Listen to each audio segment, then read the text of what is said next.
Alors, Emmanuel Mumba se porte bien. D'ailleurs, je vous remercie pour cet échange. Emmanuel Mumba se porte très bien et quand on dit Emmanuel Mumba, on voit tout de suite MCVL, le Mouvement citoyen des volontaires de liberté, notre parti politique, en voie de légalisation. Nous avons déjà reçu le récépissé provisoire. Nous attendons toujours le récépissé définitif qui tarde à arriver par la faute du ministère en charge de l'Intérieur. Et nous attendons toujours. Et nous avons aussi l'avis du CAP, Congrès des agents publics, parapublics et privés de l'État, qui dirige un certain nombre de dossiers, parmi lesquels BRSAL qui va à sa fin, parce que dans quelques 2 ou 3 jours, nous irons en N'Djamena pour finaliser le dossier BRSAL, le dossier de paiement. Nous avons également le dossier de l'US public. Nous avons été réélus, je le disais tantôt, en qualité de vice-président mondial en charge de l'Afrique francophone de l'Union internationale des services publics et assimilés. Et nous avons la charge d'une vingtaine de pays francophones. Et nous pensons qu'avant de rencontrer un certain nombre de partenaires, il faut commencer par le local, c'est-à-dire présenter notre cahier de charge aux plus hautes autorités de la République gabonaise, en tête desquelles le chef de l'État. Et c'est pour ça que depuis quelque temps, nous rencontrons les ministres en charge du travail et de la fonction publique afin de regarder ensemble ce qui va constituer notre agenda pendant les 4 prochaines années. Nous avons ciblé 4 ou 5 axes principaux. Nous avons, dans un premier temps, la rencontre avec les chefs d'État et de gouvernement d'Afrique francophone. L'échéance est prévue de mars 2024 à mars 2025. L'axe 2 sera l'adoption et la mise en place des instruments de dialogue social dans l'administration publique et les collectivités locales francophones. Alors,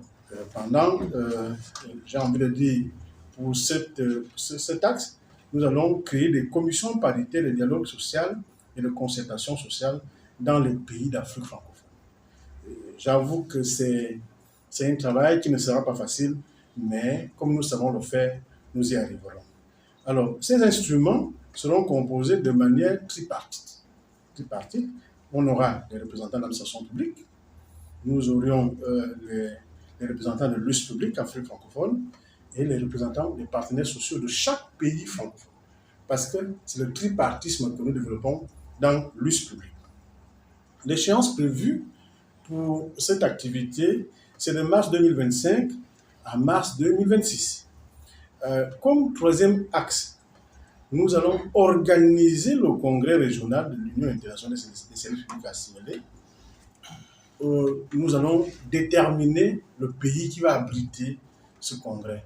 Parce qu'en 2017, sous l'ère du premier mandat, nous avons organisé ce premier congrès régional à Libreville au Gabon.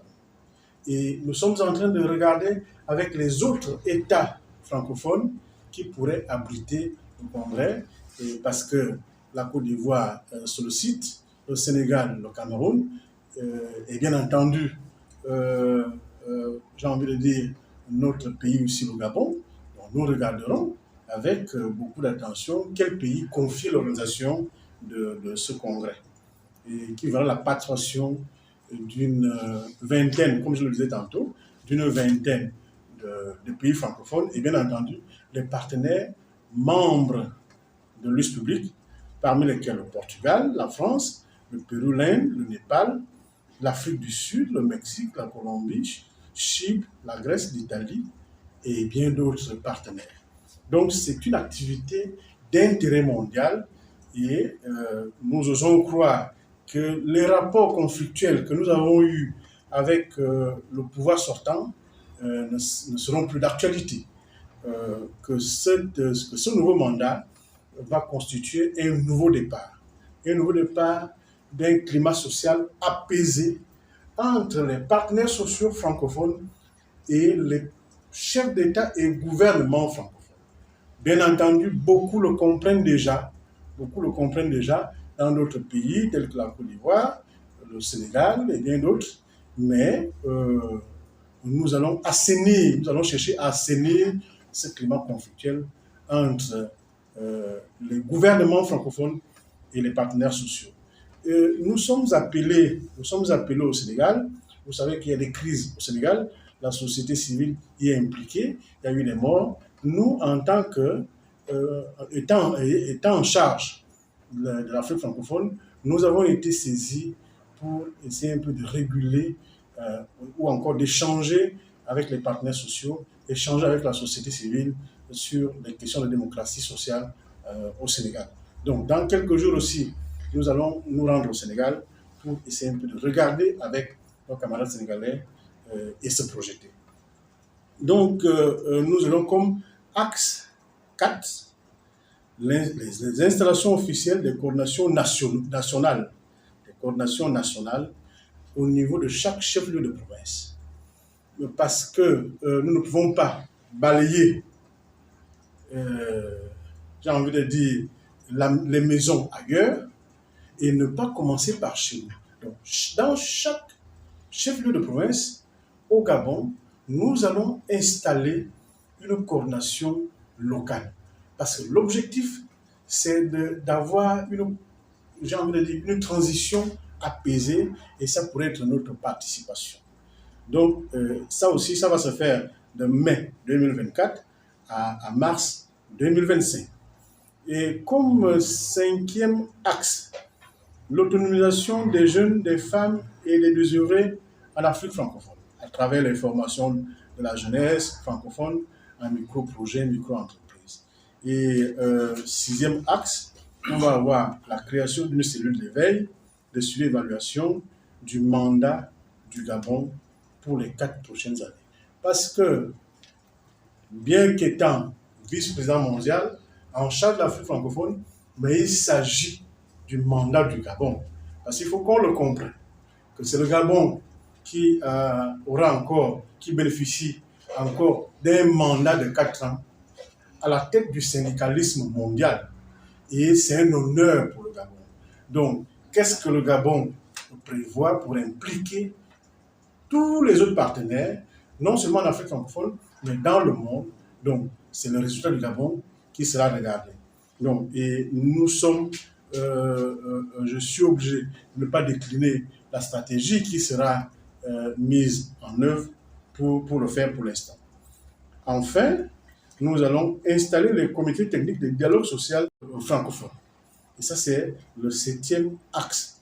Voilà ce que nous avons à faire dans les 4 prochaines années pour ce qui est de l'USPLI.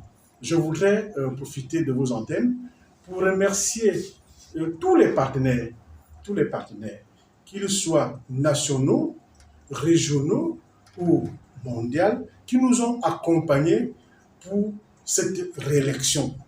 Et bien entendu, si nous avons été mal compris par certains partenaires, notamment le gouvernement gabonais, je crois qu'il est temps que nous puissions nous retrouver afin que nous puissions décliner au nouveau gouvernement de transition notre feuille de route, notre vision et les objectifs à atteindre dans les 4 prochaines années.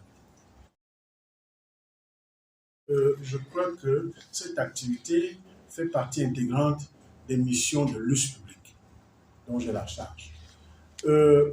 Nous sommes élus pour défendre les intérêts des plus faibles. Et parmi les plus faibles, il y a ces populations qui frappent à la porte de logements sociaux. Nous constatons, pour le déplorer et même pour le regretter, que plusieurs expatriés occupent des logements sociaux alors que les Gabonais en demandent, principalement à l'ASNI. L'ASNI aujourd'hui préfère même amener des Gabonaises au tribunal parce que nous venons de recevoir un certain nombre d'assignations venant de nos membres du collectif Djimboudi et tout, qui nous présentent des assignations de l'ASNI pour aller comparaître au tribunal pour avoir osé demander un logement. C'est pour ça que nous tenons à remercier le gouvernement de transition à travers son ministre en charge de l'habitat, qui a bien voulu ouvrir un échange, j'ai envie de dire, des négociations avec le CAP et l'US public à ce sujet. Et nous en sommes à la troisième rencontre aujourd'hui. Nous avons composé une liste que nous avons déposée auprès du ministère de l'Habitat pour examen, et le ministre de l'Habitat a transmis cette liste aux plus hautes autorités. Nous attendons la semaine prochaine une nouvelle rencontre avec les autorités d'habitat afin que nous puissions être fixés sur le sort qui est réservé à nos compatriotes. Je rappelle qu'ils sont plus de 300 aujourd'hui qui ne demandent qu'à être logés dans leur propre pays. Donc, d'aucuns pensent que nous sommes là pour défendre les intérêts pratiquement perdus. Nous disons non.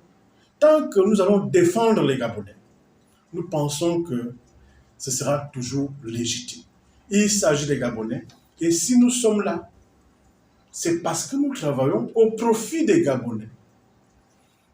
Je veux dire, moi j'ai été étudiant en Côte d'Ivoire et nous avons voulu créer une association des étudiants et stagiaires gabonais en Côte d'Ivoire. La République ivoirienne nous a dit non, vous ne pouvez pas le faire ici. Ça se fait chez vous au Gabon, mais pas ici. Mais je ne comprends pas avec quelle facilité nos frères expatriés sont à 95% au volant des taxis, sont plus nombreux à occuper nos logements, sont plus nombreux dans certains secteurs et occupent des secteurs tels que les télécommunications, vraiment des secteurs prioritaires. Donc nous pensons que pour ce qui est de logement, le chef de l'État de transition, le président de la République, et le gouvernement de transition feront en sorte que ces Gabonais retrouvent leur dignité. Il y en a qui sont expulsés de force par l'ASNI, mais il y a des maisons qui ont été construites aussi par l'État gabonais au-delà de l'ASNI. Que le gouvernement puisse attribuer ces logements aux demandeurs, j'ai envie de dire, à ces populations qui ne demandent qu'à être logées. Donc, le combat continue, je vous le disais tantôt, nous sommes en échange, en négociation avec le ministre en charge de l'habitat, afin que, dans quelques semaines, que ces compatriotes retrouvent leur dignité. Parce que vous ne pouvez pas être digne si vous n'avez pas de logement dans votre propre pays. Si vous vivez pratiquement dehors, entre guillemets. Donc, vous perdez votre dignité. Il y a des fonctionnaires, des hauts fonctionnaires qui sont dans ce collectif. Il y a des retraités qui ont servi dignement ce pays, qui sont dans ce collectif. Il y a la jeunesse active qui est aussi dans ce collectif. Donc, vous voyez que nous avons toutes les composantes et il est important que le CTRI puisse regarder avec attention ce dossier.